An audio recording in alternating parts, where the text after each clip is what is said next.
எல்லாத்துக்கும் வணக்கம்ங்க. எல்லாரும் நல்லா இருப்பீங்கன்னு நெனைக்கிறேன். நான் நல்லா இருக்கேன். இன்றைக்கி நல்லா கலர்ஃபுல்லான பிங்க் கலர் சட்னி அரைச்சிடலாமா?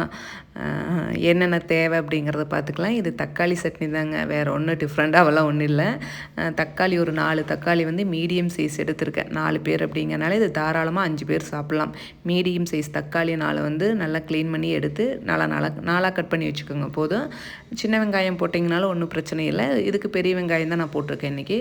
பெரிய வெங்காயம் ஒரு மீடியம் சைஸ் வந்து 3லேருந்து 4 வெங்காயம் போட்டிருக்கேன்.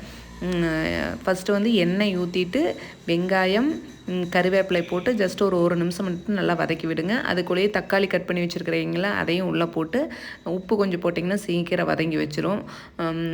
மல்லி இதில் ஹைலைட் சட்னியோடைய வந்து மெயின் என்ன அப்படின்னா வந்து நம்மளுக்கு மல்லியும் சீரகமும் தான். கொத்தமல்லி வந்து 2 ஸ்பூனும் சீரகம் வந்து 1 ஸ்பூனும் போட்டு நல்லா வதக்கிக்குங்க. அது கூடயே வதக்கிடுங்க.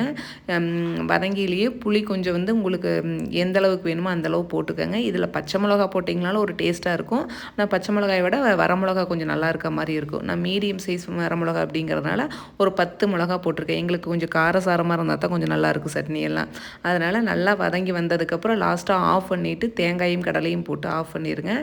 அந்த சூட்டுக்கு அதுக்கும் சரியாக போயிடுற மாதிரி இருக்கும். ஏன்னா சூடாக இருக்கையிலேயே போட்டோம்னா கொஞ்சம் கெட்டு போகாத இருக்கும். தேங்காய் வந்து உள்ளே போட்டோம்னா இல்லை ஆறுனதுக்கப்புறம் உள்ளே போட்டிங்கன்னா தேங்காய் போடுறதுனால அது வந்து சட்னி வந்து கொஞ்சம் சீக்கிரம் கெட்டு போயிடும். அதனால் நான் மேக்ஸிமம் வந்து அடுப்பு ஆஃப் பண்ணிவிட்டு போட்டேன்னா இது மண் சட்டி அப்படிங்கிறனால சூடாக இருக்கிற மாதிரி தான் இருக்கும். இது வந்து அந்த சைடு வெளிச்சத்தில் வைக்கங்காட்டி சட்னி அங்கே ஒரு கலர் தெரிஞ்சுது, இந்த சைடு வைக்கங்காட்டி ஒரு கலர் தெரியுது. இதுக்கு வந்து தோசை வந்து ரொம்ப நல்லாயிருக்கும். இன்றைக்கி வந்து மினி இட்லி தான் போடலாம் அப்படின்னு போட்டிருக்கேன். இப்போ தான் இந்த இட்லி பாத்திரம் எடுத்தாந்தேன்னா சரி இந்த இட்லி பாத்திரத்தை பார்த்தோன்னே இட்லி ஊற்றிக்கலாம் அப்படின்னு சொல்லிட்டு ஊற்றியாச்சுங்க. அவ்வளோதான். குட்டி குட்டி இட்லியை ஊற்றினா அது கொஞ்சம் பார்க்குறக்கு நல்லா இருக்குது. எத்தனை நாளைக்கு இப்படி செய்வேன் அப்படிங்கிறது தெரியல. ஏதோ புதுசு வந்துச்சுன்னா வந்து கொஞ்சம் நாளைக்கு செய்வோம்ல, அந்த மாதிரி தான் போயிட்டுருக்குது. இன்றைக்கி வீட்டுக்கும் அதுதான். அதாவது வீட்டுக்குன்னா எங்களுக்கு சாப்பிட்றதுக்கு அதுதான், ஸ்கூலுக்கு அதனால என்ன வேலை வந்து இன்றைக்கி சீக்கிரம் முடிஞ்சிருச்சுங்க. ஸ்கூலுக்கு வேறு ஏதாவது செஞ்சுட்டு இருந்தால் கொஞ்சம் லேட் ஆகிற மாதிரி இருக்கும். நாம் மட்டும் சாப்பிட்டா போதுமா, அப்புறம் நம்ம வீட்டில் இருக்க ஒரு ஜீவனும் சாப்பிடணுமில்ல அப்படின்னு சொல்லிட்டு அவருக்கு மினி இட்லி நல்லா பிச்சு போட்டு பால் ஊற்றியாச்சு. பால் ஊற்றினா தான் கொஞ்சம் சாப்பிடுவார். ஒவ்வொரு நாளைக்கு பால் ஊற்றலைனாலும் சாப்பிட்டுக்குவான்.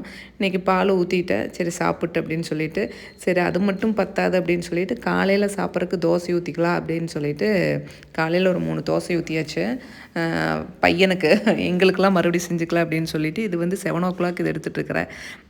இந்த சட்னிக்கும் தோசைக்கும் வந்து எங்களுக்கு வந்து மெயின் ஃபேவரட் அப்படின்னா தக்காளி சட்னியும் இட்லியும். இட்லினாவே தயவு செஞ்சு தக்காளி சட்னி அரைச்சிருங்க அப்படின்ட்டுருவாங்க. ஏன்னா இட்லியே பிடிக்காத ஐட்டம் அப்படிங்கிறதுல கேட்டகரியில் வச்சுருக்காங்க. ஆனால் ஹெல்த்தியானது அப்படிங்கிறது தெரிய மாட்டேங்குது.